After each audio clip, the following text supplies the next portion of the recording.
Your first alert weather with Chief Meteorologist Brad Travis. Oh, it is a quiet night and it's comfortable. Check out Pulaski, already down to 61 degrees as you go across that state line. The difference is a few high clouds out there, 66 in Leoma. That and that state line, it's magical how that makes a difference from Athens to Pulaski. It's 9 degrees cooler.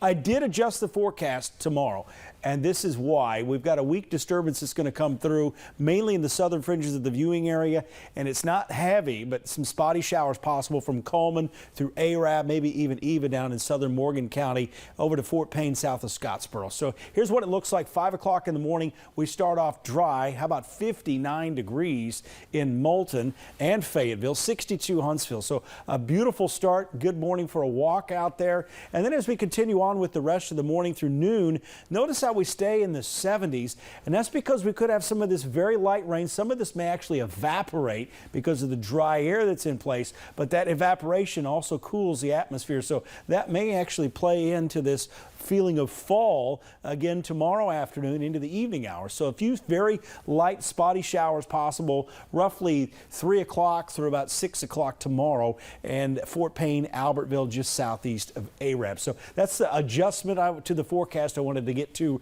right away. As we get into tomorrow evening, maybe some drizzle over far northeast Alabama.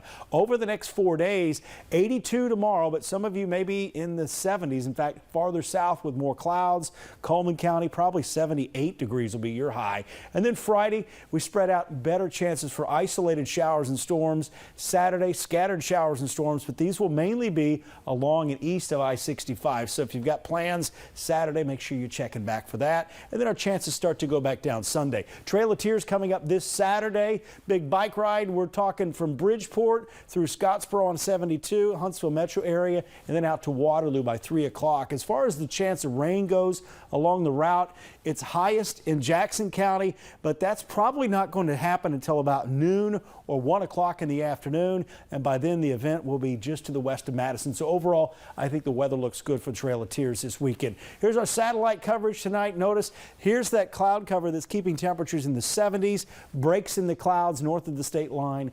That's where you get the 60s out there right now. Take a look at the hurricane. You can just see the outer bands here approaching, but boy, just it's still a strong hurricane. This is Hurricane Lee. Doesn't look anything like it did several days ago when it was a Category 5 storm, but it's still out here trying. The farther north this gets, two things happen. One, it runs out of this really warm water, and two, it runs into more wind shear. So the cold front that moved in last night, that's actually pulling it to the north and will continue to do so over time. More of a threat up there as you get into Newfoundland and Maine over time. Quick look at the rain on the roof forecast. We'll take a look at your 10-day forecast coming up at the end of the newscast. But there it is, Saturday 40%, Sunday and Monday 20%. Do you see how massive that storm is? It's a big storm. Gosh, yeah. I don't think I've ever seen something that wide. It's big out there, and you don't really get the size of it till it gets closer to a larger landmass. Right, man, just but seeing it just that think close. of the ocean, the waves. That's the big problem for the East Coast is going to be the wave They're feeling action. it for sure. Yep. All right, well, thanks, Brad.